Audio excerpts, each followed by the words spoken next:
Good afternoon to everyone, and welcome to this session of D Talks or Disruptive Literacy Talks. I am your host, Mashood Bhatt. And as we move forward on the journey of this forum on exploring disruptive solutions that can really help disrupt the current status of foundational literacy and numeracy on a very large scale, an important question that we need to discuss is how do we imagine the paradigm of relationships and dynamics between teachers and students, and also between students as we go forward. When we talk about the large scale crisis in foundational literacy and numeracy, if we really have to disrupt that status quo, we will have to think of how to create an environment for children such that they are able to bring out their best, be comfortable, and not just acquire foundational literacy and numeracy skills, but use those skills to maximize their achievements and to be the best person and reach their potential. And to speak on this and to discuss on this on today's topic, we will be taking an interesting discussion on competition versus collaboration. What is what the balance needs to be when we're talking about education going forward. And to speak on this, we have a very special guest. She is a teacher, a trainer, writer, and a thought leader, very multifaceted, and has been focused on the mission of regenerative education and ensuring well-being of children in schools. She has been an English teacher. She has taught students and trained teachers across countries. And she's also the founding director of Thoughtbox Education, which is a social enterprise, which also helps in fostering the triple well-being by helping young people deepen relationships, not just with themselves and the society, but also, very importantly, the natural world. And she has also been a leading thought leader in climate change curriculum, which is presently, in fact, being used in more than 2,000 schools across 55 countries. So it is an absolute honor to welcome Ms. Rachel Musson. Thank you, Rachel, for joining us in this session of Detox. Thank you, Mashood, for inviting me. It's a real honor and delight to be here.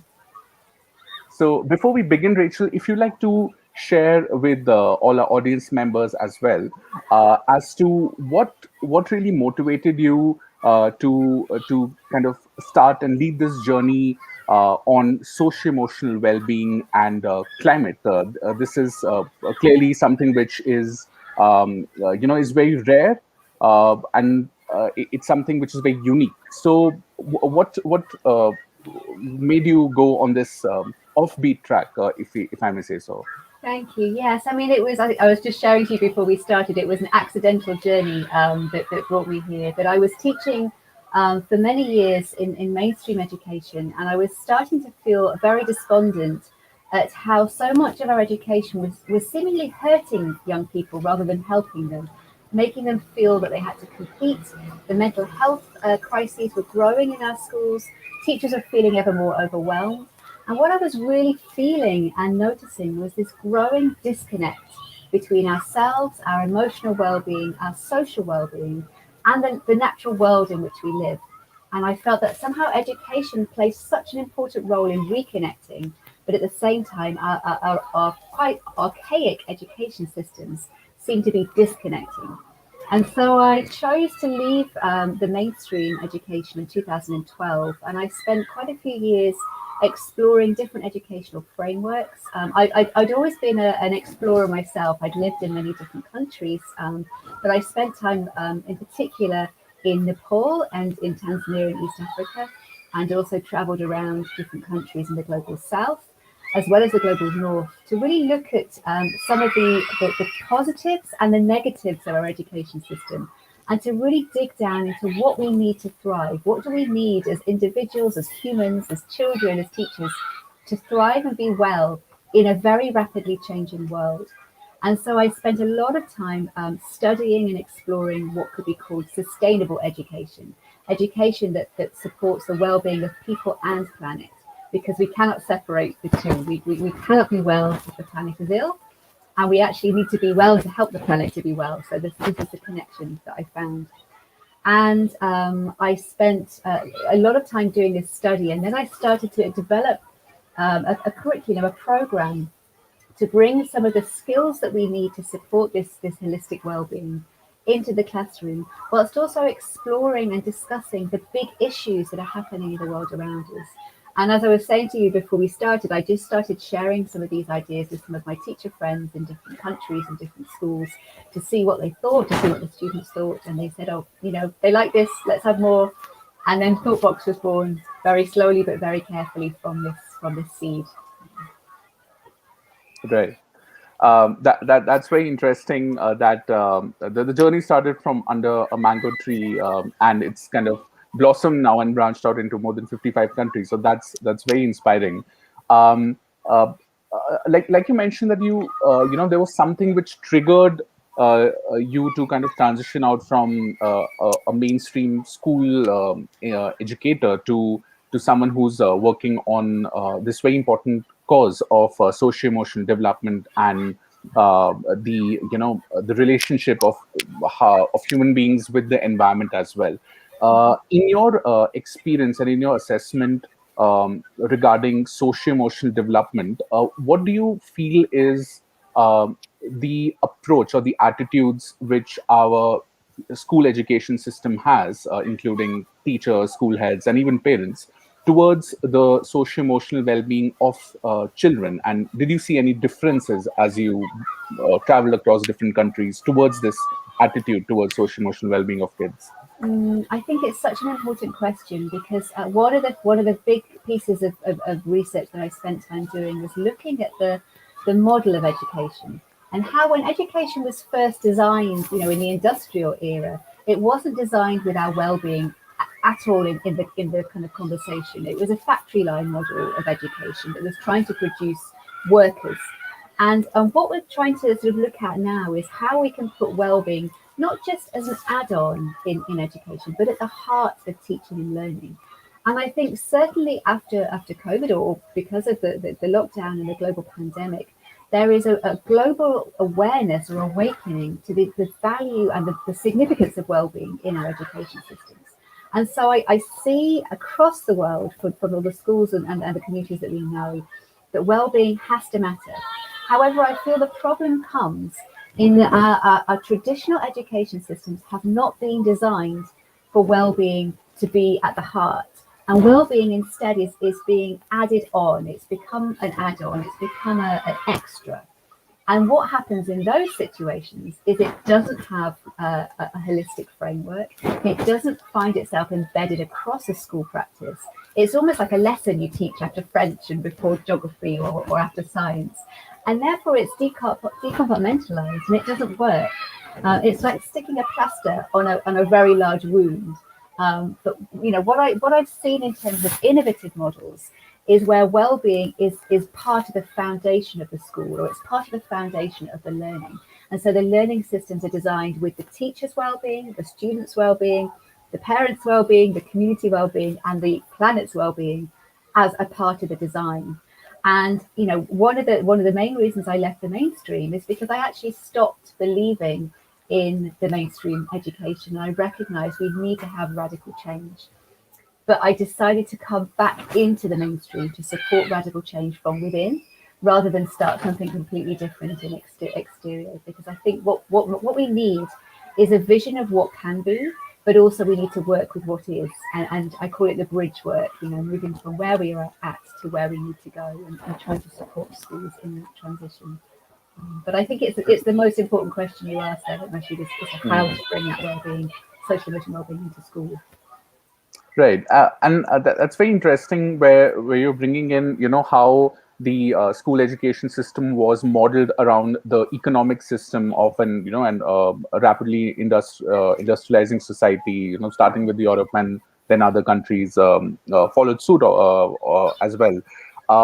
What, and the idea of do you feel that the idea of competition and how competition is so central still in a lot of traditional education systems kind of stems from that? And does it even really help in achieving the outcomes of efficiency and productive students, etc. But does it actually even happen? Yeah, those two words are so important, efficiency and productivity. You know, you just mentioned those words, and I listen to them, and I actually feel pained by those words because I think that's a narrative that we've created in terms of education from the factory line. You know, productivity and efficiency is something that we're trying to produce, but that's not a human. You know, we're not built to be productive and to be in that space. We're built to flourish. We're built to be unique. We're designed to be supportive and collaborative with one another. And I often, you know, use the phrase of the three C's of the industrialized education system, being competition, conformity, and compliance. Because I think we've designed an education system where the framework was to kind of produce exactly the same thing at the end of the line, all of the students having the same grades, the same possibilities. That can never happen. You know, we don't start off on equal footing. And we also don't have the same number of A-star grades to give out at the end. It is a competition because of its design. And I guess what I feel very strongly from the work we do and the research we've done is that there is the problem, that we've designed our education system in a competitive structure that doesn't serve anyone. And when we look at what competition does, it allows us to separate because suddenly education system is about being the best. And if I, for example, am going to be the best in my school, that means everybody else has to be the worst. And so therefore the competition doesn't ever allow equality in an education system because there is always going to be a hierarchy. And I know when we start talking a little while later, when we're looking at Dr. Smita's work and Dr. Gahi's work with her own experience in this, she talks a lot about competing with yourself and collaborating with others, and this really resonates strongly with our own practice and our own work. Right. That's a very important point, and I think a member from the audience is also quoting where you said that we are actually built to flourish. You know, what the industrial setup would have done to the education system to bring treat use the three C's of competition, conformity, and compliance. It is actually meant to kind of stop the creativity and thinking of the children as well.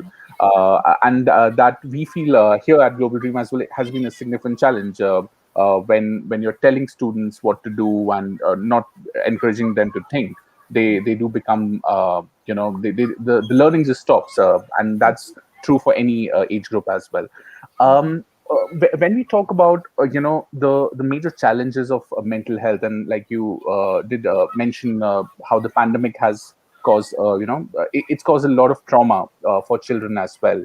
And they're part of the same society where adults have they see loss of livelihood, they see so much of casualties, etc. So it's quite traumatic. um, in your experience with Thoughtbox and the interventions that are being done in schools, would you like to share a bit more about what is the model of intervention, and how have teachers responded to this? I mean, you mentioned that social emotional learning seems to be like this additional period, somewhere between the games period and the math period, right? And not really at the center of it. So how have teachers responded to the programs which your organization is leading in schools? Thank you. So again, when we talk about the pandemic, I think across the world, it was a little bit of an opportunity to pull on the handbrake and take stock. And for many people, that has been a time for reflecting about their own lives, reflecting about the work that we're doing, the world that we're living in, but most significantly about what it means to be well and flourish on a rapidly changing planet. And I think what so many of us have really come together on is that well-being has to come first. And when we've stood back a little bit and looked at what we're doing or how we're living or some of the systems that we're in, people are starting to see, you know what, that doesn't make me well. That actually is contradictory to my well-being. And I think with education in particular, it's been very interesting to look at how global education systems have responded to COVID, because so many education systems have broken because they're not built to be dynamic, to be in flow with shocks. They're actually not resilient. You know, it's been really inspiring to look at many education systems. Actually, I have to say, in India, you're a real leader in terms of adaptability, because the communities have come together. There's been resilience in education. There's been collaborative approaches and alternative ways of learning. Whereas what I've seen in so many places, in particular in the UK, is that the school system is not resilient. It doesn't adapt into a home learning environment. It doesn't respond to shock, and therefore there's just a kind of a pause or a almost like a freeze of what to do. And so from that, there has been a very significant awareness that something has to change. But it's a little bit like taking an oil tanker and trying to turn it around. You know, this isn't going to happen overnight. But at the same time, there is an urgency to turn the oil tanker around so that we don't keep building further and further into systems that are taking us away from well-being. So one of the things we've really tried to do at Thoughtbox, as I mentioned earlier, is work within the mainstream education. So we're not criticising and we're not challenging what exists. We're actually supporting transition from what is to what if. And we do that by meeting the schools where they're at and helping them to move towards perhaps where they need to be. So one of the ways that we try to do that is really put a holistic approach to social, emotional, and environmental well-being. And we've designed a framework that's called triple well-being, as you mentioned at the beginning. So we have a triple well-being model, and this triple well-being model has been designed on what leading thinkers and educators have been talking about for 30, 40, 50 years, which is the need for holistic health. You know, what does an individual human need to be well on this planet? And how can our education systems help that individual to flourish? So we look at the three dimensions of wellness, of the emotional wellness, of the social wellness, and the environmental wellness. You know, I need to be well in myself. I need to have emotional health. But if my society isn't well, I cannot be well because I'm an intricate part of that social system. And so I also need to be supportive of a social health. And you know, more significantly, if my natural environment isn't well, if the climate is in crisis, I cannot be well and my social system cannot be well. And so we need to look at all of these two things together. Now, that can be a incredibly overwhelming thought if you have not ever sort of looked at the world in this way or seen the systems in this way. And one of the things I said to you, Mashi, that I really appreciated about the work that you do is you use the term ecosystems when you talk about education. And one of the things we really help schools to start to do is to see everything in systems. Because the way we live as humans on a changing planet is in systems. We are part of many, many ecosystems, whether it's our own body systems, whether it's our community systems, our social systems, our ecological systems.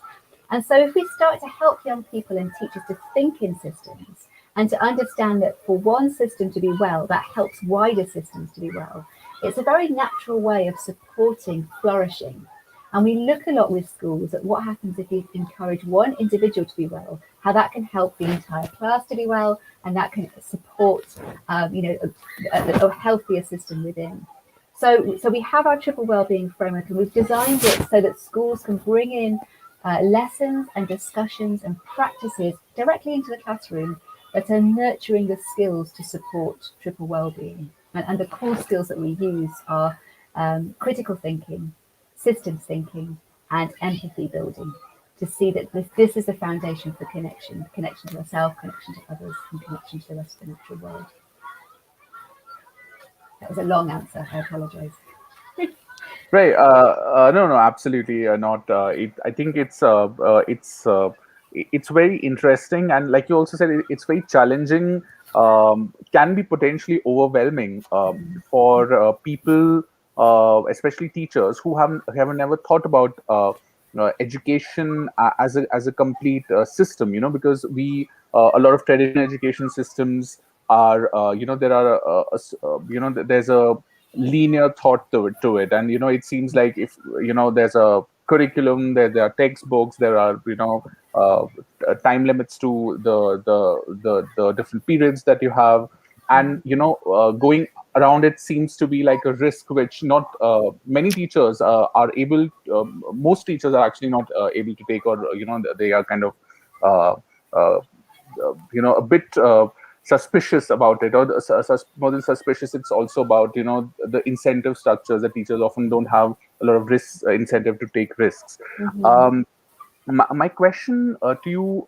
would be also, you're working with teachers as well, Hmm. many of who might be product of an education system Hmm. uh, which has really not put their well-being, I mean, when they were students, their well-being at the center of learning, and now here they are in this new role as a teacher, where there's this nudge to put their children's well-being at the center of it. Do you Hmm. find teachers facing challenges in terms of adopting this very, differently, very different and radical way approach to curriculum? And would you like to share any, success stories or learnings from your experience with teachers? Yes, and I really echo that. It's a challenge when you're not only working in a system that it is very linear and it's very decompartmentalized, to then suddenly start doing something that is systemic. And it's also a huge challenge, as you say, to be educating in a system where you think about your own well-being when that has not been a consideration in the education that you receive. And I certainly am a product of an education system that wasn't designed for me to be well, and I've been a teacher in an education system that wasn't allowing me to be well. But what I find is incredibly empowering, and the teachers that we work with really sort of recognize and resonate with this, is the work that we do to share the neuroscience of well-being. And we look in particular at several frameworks, but one of them is called interpersonal neurobiology, and how young people are constantly responding to and learning from and being influenced by the caregivers around them. And teachers, we are caregivers. We spend a lot of time with children in our care. And children adapt their behavior and resonate with their behavior depending on how we are. And so, if I am a teacher and I'm going into a classroom and I'm very stressed and very angry and very overworked or overwhelmed, the physiological, the neurological, the chemical messages that I'm giving off in that state are actually being absorbed by the children in my class and feeding into their own emotional state. And so I use a lot of neuroscience in our trainings to help teachers to see it's your responsibility to be well, because actually, if you're well, that helps the children to be well. And I don't say that in a negative way. I don't say it as a criticism. I say it as an invitation that actually so often teachers and parents, we put ourselves at the bottom of the pile of importance.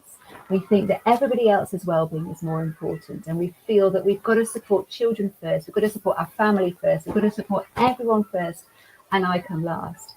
And what I really help teachers to see is it's got to be the other way round, which isn't selfish and it isn't indulgent. It's actually essential for supporting the well-being of those that we care for.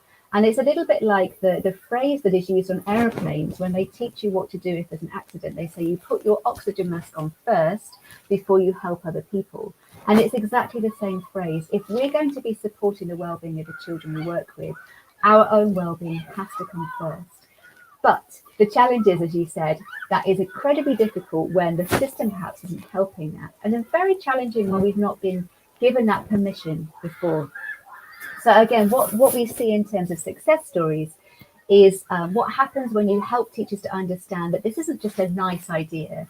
This is actually fundamental to how human beings have been designed to flourish. It's in the neuroscience of our development, and we look at how the brain works, and that if you're feeling well, you actually learn better because the synapses in the brain connecting feeling and emotion to cognitive learning are directly intertwined. And so your feelings can actually inhibit or enhance your capacity to learn academically.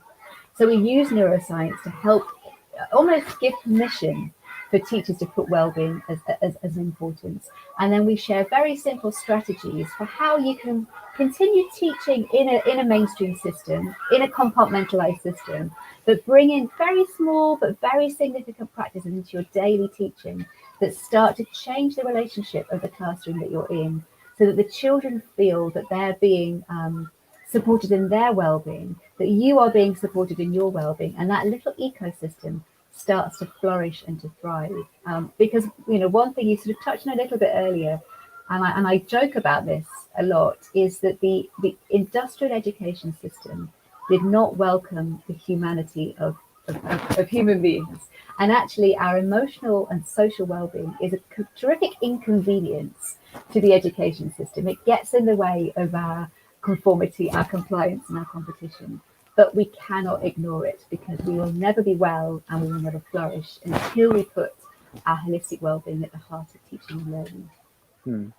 Well, that's a very important point which you made, where it just strikes that that's true, that caregivers, teachers, and they put their well-being at the very end, not often realizing that their well-being is one of the most important aspects that will ensure that the people around them, that the children around them who are so impressionable at a young age, especially, will their learning and well-being is impacted by the educator as well. um, uh, Talking about competition versus collaboration, and I mean, I'm putting it in terms of versus, but then of course I would want your thoughts on this. And here of course we are talking more at the foundational stages as well. So what we see is that the seeds of competition in a lot of traditional education systems are like sown in from very early ages, right? So who gets the correct answer in the class gets like a smiley face and a good on their notebook, and then people are, like, it's more like a carrot and stick approach. That's how the incentives are for children. And there is that competitive spirit, which is in a negative way, not a healthy competition, which is kind of, which children are nurtured in that environment, and that comes from parents as well as from schools. um, if we have to talk about competition versus collaboration, uh, what is your assessment of how children can be introduced to these concepts from the early age, and also how do we show both teachers and students that collaboration, one is better than the other, and one has actually more benefit than the other when it comes to the well-being of children and their development as well.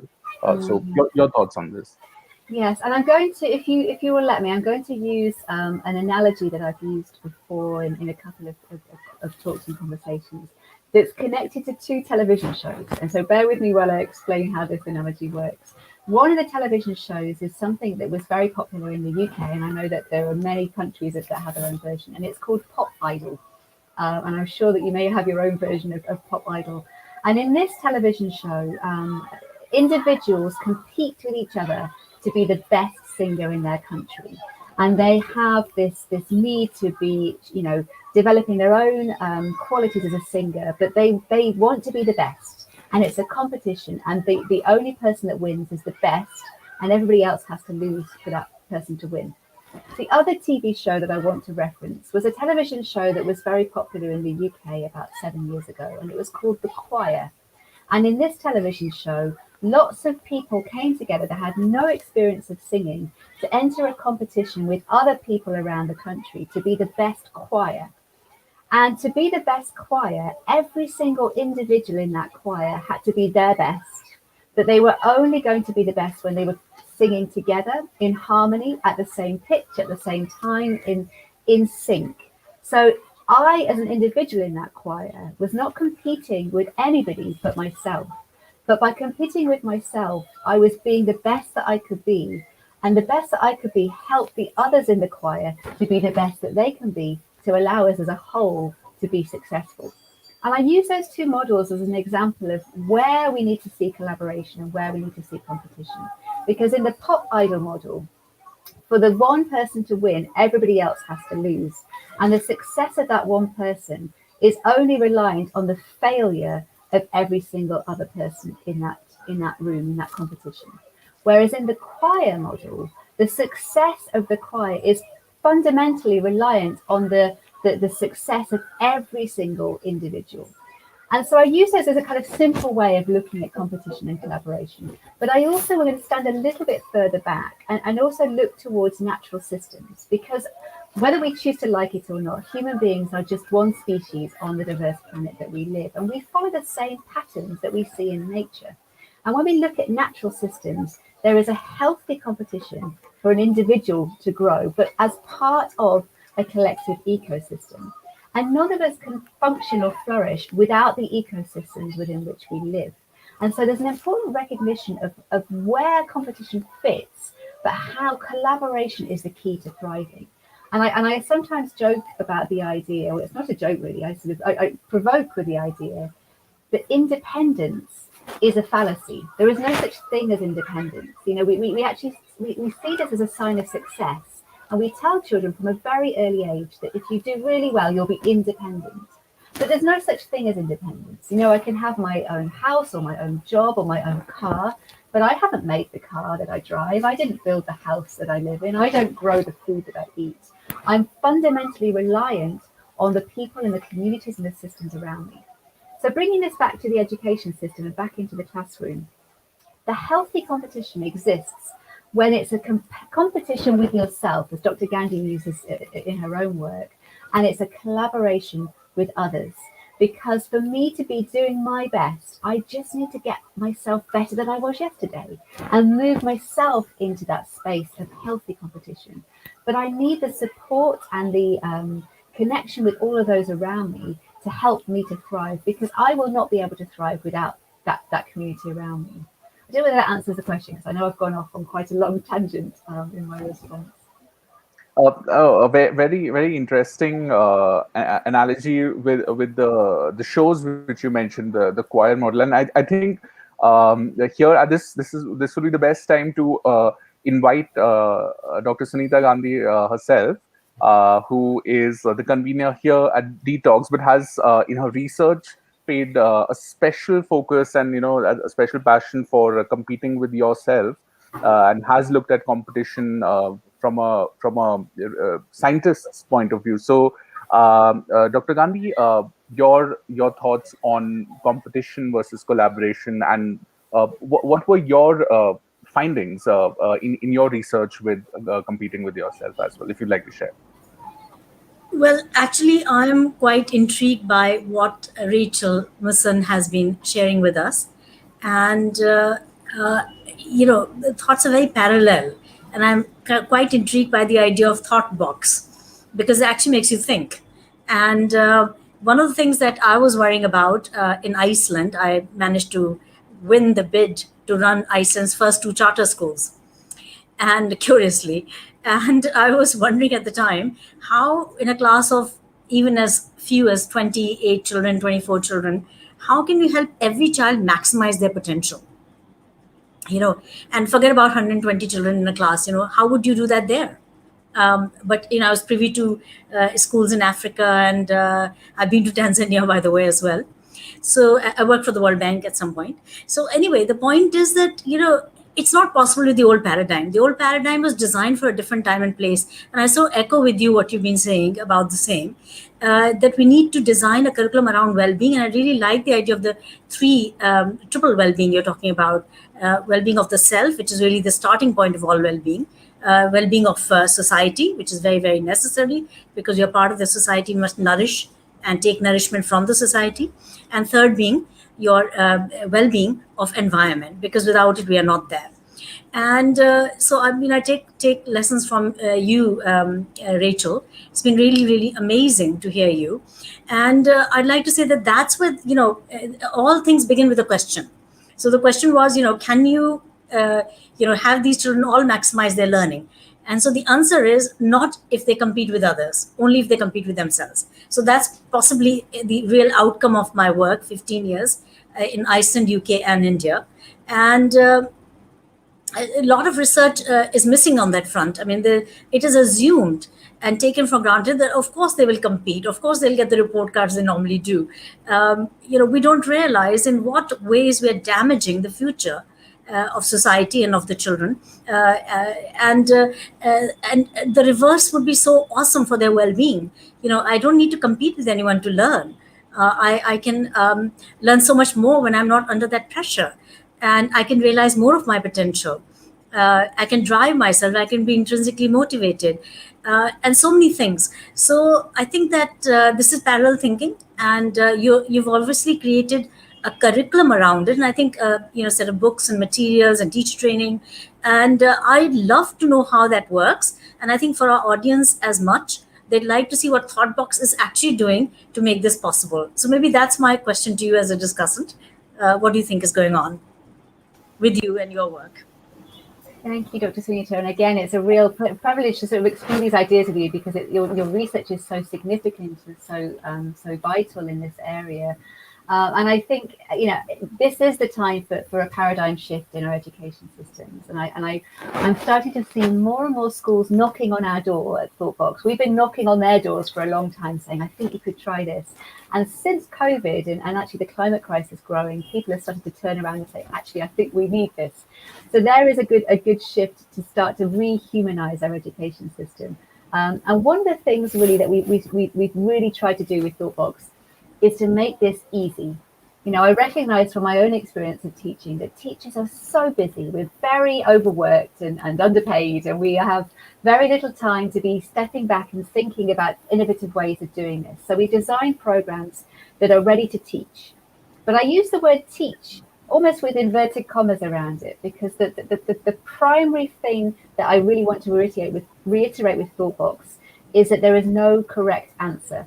What we're doing in these journeys is exploring the world together.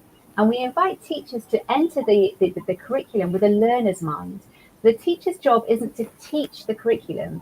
The teacher's role is to facilitate the learning with the class, so that every child's voice is allowed to be heard and every voice matters.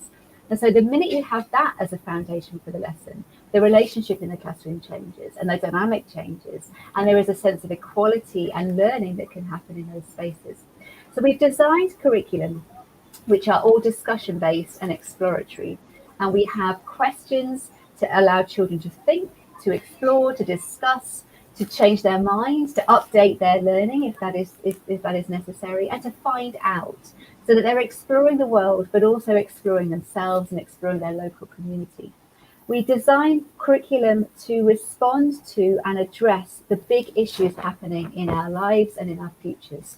So we have topics such as climate change, of race and diversity, of food, of clothing, of habitats, of immigration, of homelessness, elements that are shifting and impacting the world that we live in, so that we bring those conversations into the classroom and we help young people to explore them. And whilst they're exploring them, they're developing these core skills of critical thinking, of systems thinking, and of empathy. So that they're learning, one of our early catchphrases was helping children learn how to think, not what to think. And in a way, that just echoes what you were saying, Dr. Gandhi, in terms of the importance of thinking and actually being able to question and to be exploratory. So the curriculum is all designed to encourage this sort of thought. And in each of our topics, we take students and teachers on a journey of 4 parts. So each topic has got 4 lessons. The first lesson, we dive straight into the topic. It's called an immersion lesson. And we think about what's happening. Why do we need to talk about clothes or our food systems or homelessness? The second lesson is our understanding lesson. We start to understand why this issue matters, why it is relevant to us. It might not seem relevant when we start, but let's think about why this matters really importantly to our own well-being and to the future that we're moving into. The third lesson is called Explore, and we look at different perspectives across the world. So we're looking through different cultural lenses, different social economic lenses. We sometimes look through the lens of the non-human world. So we think about how creatures might feel in some of these situations, so that we're starting to empathize and understand that there isn't a hierarchy of being human. There's not one winner when it comes to which country is being the best human. We're all learning and exploring together, and we all have a lot to learn from each other. And then the fourth lesson is an empowerment lesson. So we bring the ideas right back to the school, to the individual, to the community, to the person, so they can take these ideas and put them into practice and start doing something today that supports their own emotional well-being, their own social well-being, and their own environmental well-being for where they live. So really the foundation of the programs is to be accessible, is to be easy, is to be invitational, and to be empowering. And we've deliberately designed our programs to have a free element. So a lot of our curriculum is free for schools all over the world to use. They just join as a free member, and they can download our programs for the climate curriculum, for the equality and justice curriculum, for a COVID curriculum, for lots of lesson ideas and discussion resources.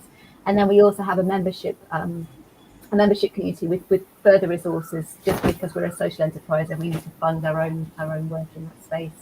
And we globalized, I suppose, in our programs when we launched the climate curriculum. So we launched this in 2019 in November as a way to bring conversations into the classroom about the climate crisis and help children and teachers to understand how it's happened, where it's come from, what we can start doing ourselves so we don't feel overwhelmed, but also why we need to respond to it.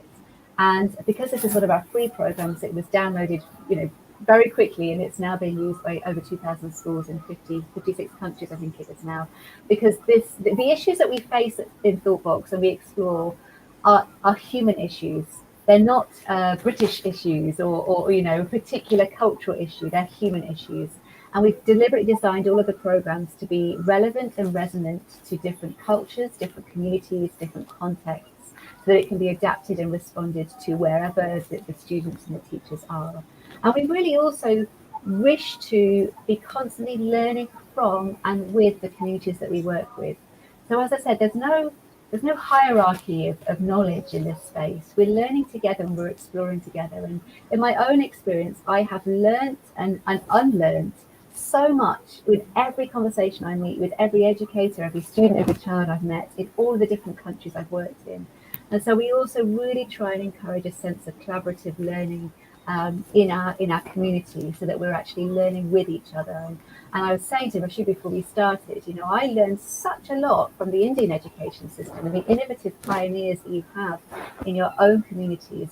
I think the British education system could do a lot to learn from you. And I think one of the things I say a lot to anybody in the kind of policy making in the UK is we've got to start looking out, because we're lagging behind the innovators and the radical collaborators, because we're not collaborating, we're trying to compete. And that's history. We've got to start collaborating, we've got to start learning across cultures and across communities. And so I feel very delighted to be invited into this space with a humble heart, because I recognise how much there is for us to keep learning together. Rachel, it's fascinating what you're saying, and your four-part lessons are absolutely world class and amazing, because they invite participation teacher as a facilitator. They provide them all the wherewithal, the help, because they don't have to put in so much effort then on their own to create those learning materials. And most importantly, they deal with issues that are not being addressed in regular curriculum. And yet they learn so much, because obviously the real challenge is to make them conscious thinkers and active participants in social well-being of the communities, as well as proactive leaders of social change and so many other things, than just know how to do 2 + 2 is 4, which they learn anyway and much more quickly if they're given a different process to learn. So there are two follow-on questions, after which I'll hand over to Mashood for a minute. Number one, that is there any room for tests? How do you deal with testing? And should tests be set aside and put away? I'm more inclined to think yes, because there should be more feedback and no tests. So if tests are at all used, they should be used for feedback and to see how we can assist more the children, but not necessarily for punitive or measures that decide on ranking of any sort in the minds of the children, or even if you don't put ranks, they do tend to compare. And that, I've been really obviously working with that in my research, is how to do away with the whole idea of any kind of reports that compare regardless. And then the second follow-on question is that do you deal with the foundational literacy and numeracy skills, or is it mostly the social awareness agenda on the three well-beings? Really beautiful questions. I'm going to just say one thing before I answer both of those questions, Dr. Gandhi, which is something you just touched upon about how these conversations that we try and ignite in Thoughtbox are not conversations that are happening in the education system. They're not being taught. And this really was also part of the foundation for why we need to bring these in, because what we're seeing across the world is the mental health and well-being of young people is being impacted because they have nowhere to go to talk about the things that are happening in their environments.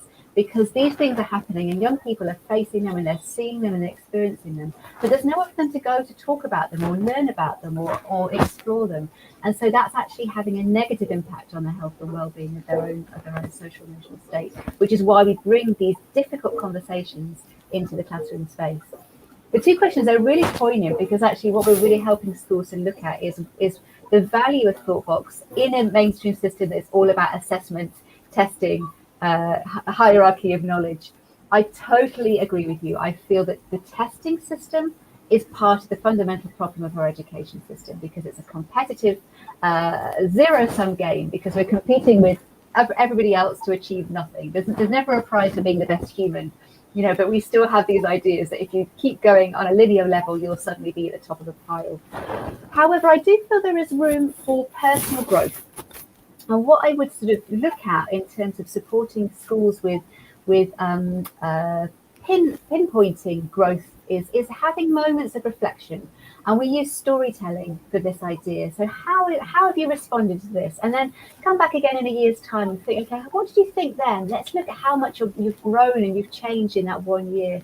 So we're actually capturing our own awareness through stories, through we use scrapbooks quite a lot, so just to capture thoughts and feelings, and then you come back and you look at it yourself as an individual to see how you've grown, or to see things, maybe you've changed your mind, or maybe your skill set has developed. So I see that the testing part is really part of the problem, but the stepping stone growth element is a really important part of that personal growth. And having a growth mindset is part of the structure, again, of Thoughtbox, so that we can understand that I sometimes use the analogy of computing software. If I was still using Microsoft or Windows 1991 on my computer, in 2021, my computer would be very slow. It wouldn't really be keeping up with all of the software changes, and I wouldn't be part of the world. I need to keep updating my software. And I feel it's the same with our learning. We update and we grow as we get older and we get wiser and we learn more. So there is perhaps a positive that can come in as seeing our own growth and having some way of capturing what that looks like. But that is not, it's not a test, it's not a race, and it's not a competition. It's a capturing of change. So I think there is a space for, I even don't like the word assessment. There's a space for capturing the stories of what we've achieved or what we've got to at certain levels.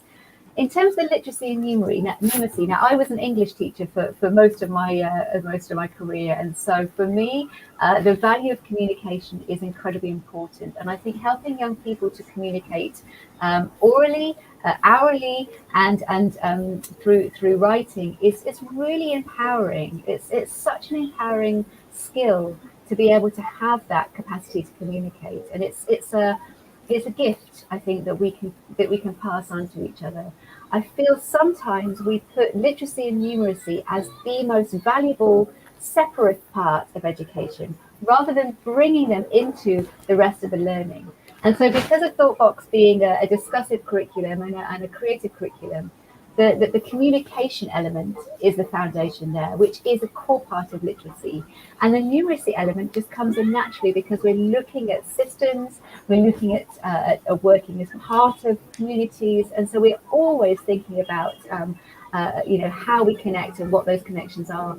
So it's almost like an embedded part of the learning. But, I really urge teachers, and actually, Moshe, you were going to bring this question up, I know yourself, to try and take the skills of Thoughtbox and transfer them across the wider curriculum. So, what I say a lot is we're a little bit like, I don't really know the idea of stabilizers on a bicycle. So when you're learning to ride a bicycle, you sometimes have the extra wheels on the back of the bicycle to give you confidence as you're learning to do it yourself.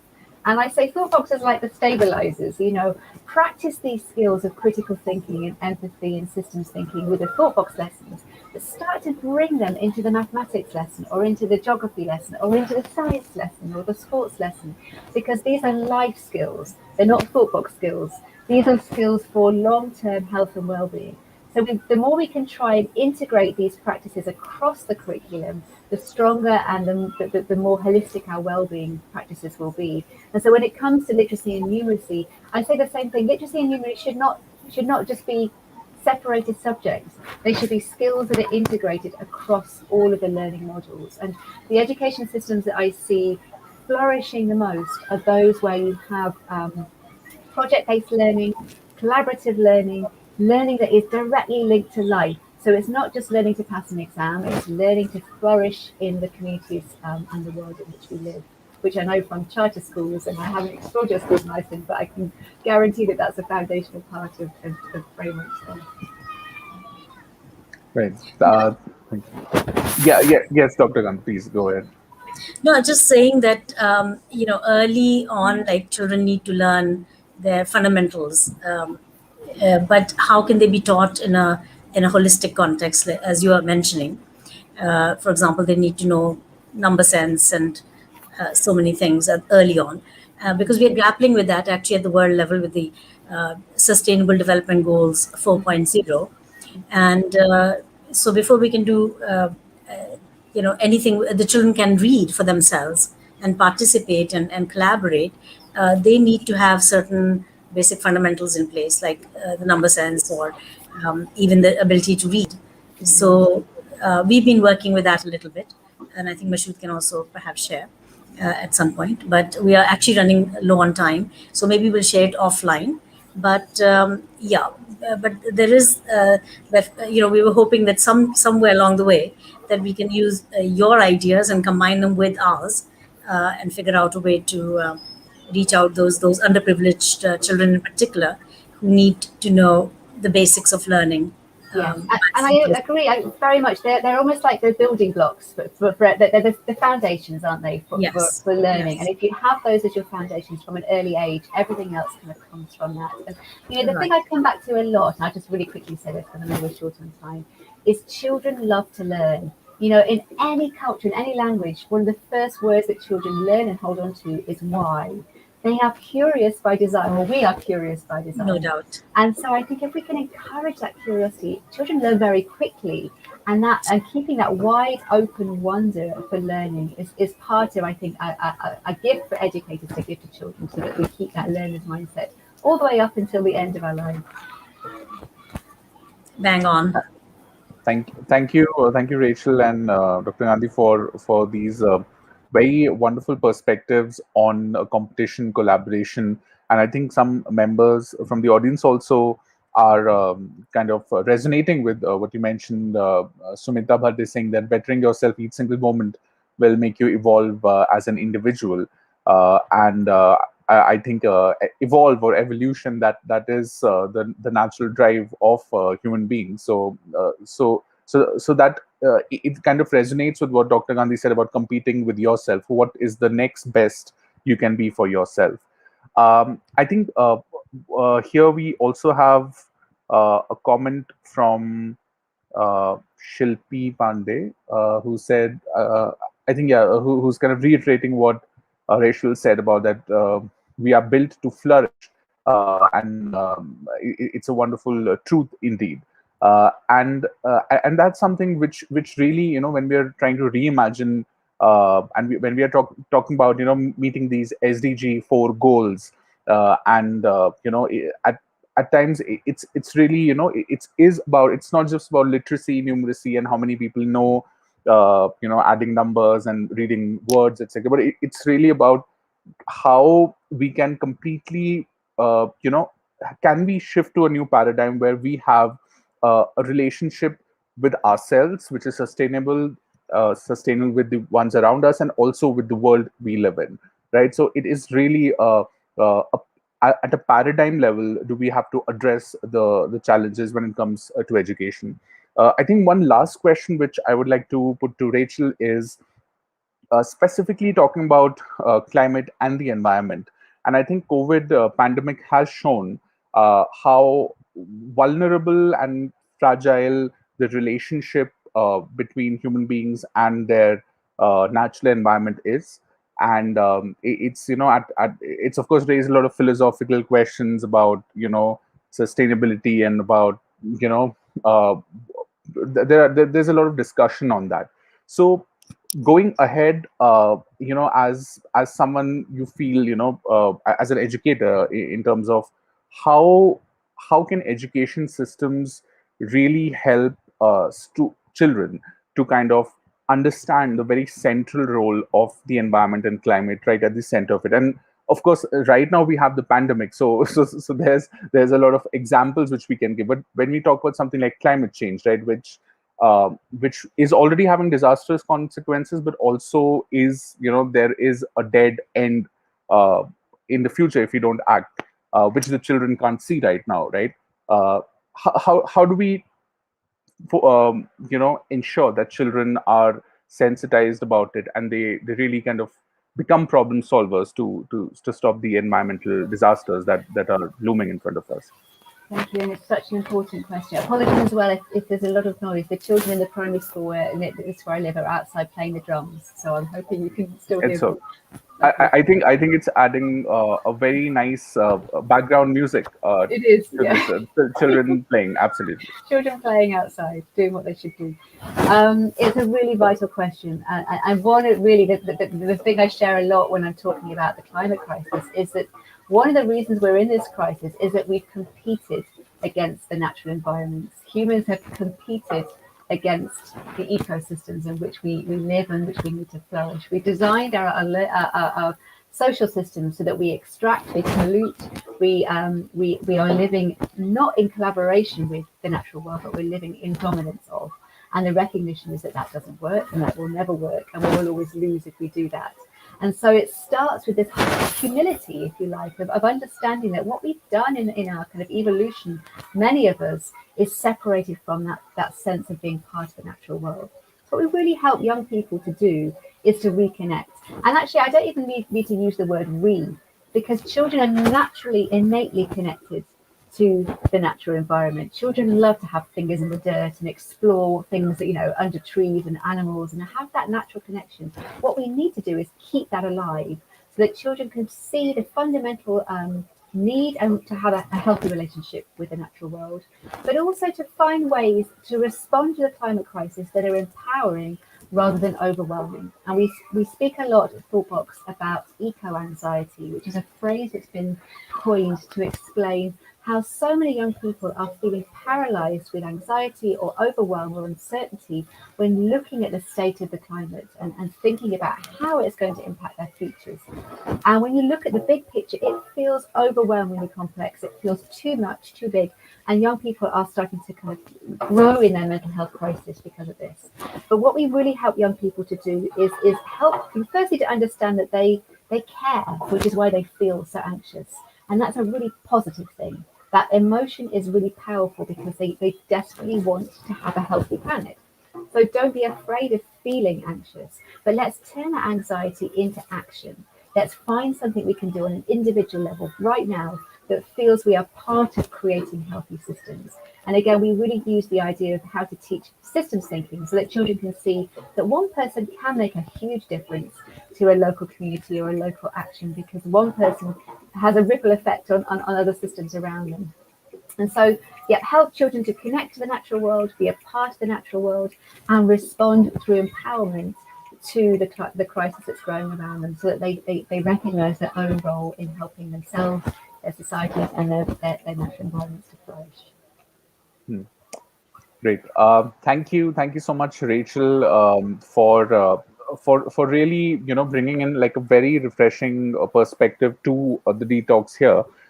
And it's so crucial that when we are thinking of, as practitioners, policymakers, change makers, and all those who will be watching this video, it's so important that when we are talking about policies which accelerate foundational literacy and numeracy, the child has to be at the center of it. The child's well-being and the child's connection, and with herself, with the people around them, and with the system. And the best way to make the child aware of this, and is also to have a systems approach and talk to the child about how they are part of this big wonderful world, Mm-hmm. where everyone is interdependent.